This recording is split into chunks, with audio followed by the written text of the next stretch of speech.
Imagine watching a movie with one backdrop, one monotone voice, one very long scene, no buildup, no action, no cinematic experience, no storyline, nothing.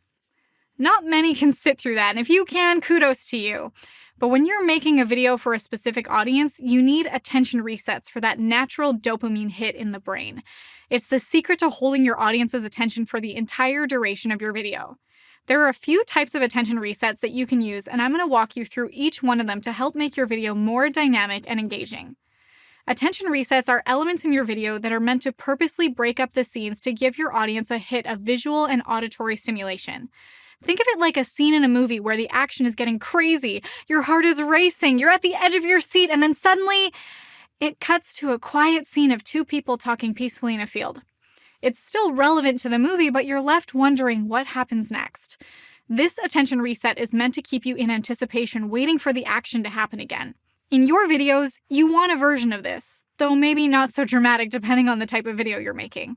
The goal is to keep your audience engaged and to do it at the appropriate times, otherwise you run the risk of either overstimulation or an underwhelming snooze fest.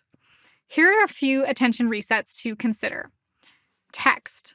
The best times to include text is when you want to highlight what a person is saying. For example, you can pull a significant quote from a video and display it across the screen for better impact. Auditory. Strong videos are made up of two components working together, audio and video. Audio is just as important, if not the most important, when it comes to video, and you can utilize audio attention resets as well.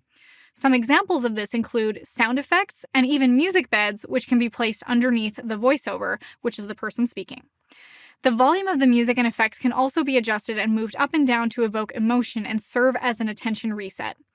Another simple way is by changing the speaker's tonality and inflection, like this, when delivering, or even their cadence, which refers to the speed in which they're talking, which leads me to presenting.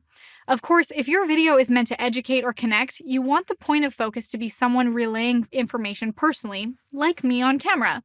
This can be done in a real setting, or if you have access to a studio, maybe like this, you might have a green screen or a practical set where there are actual set pieces that look like a space.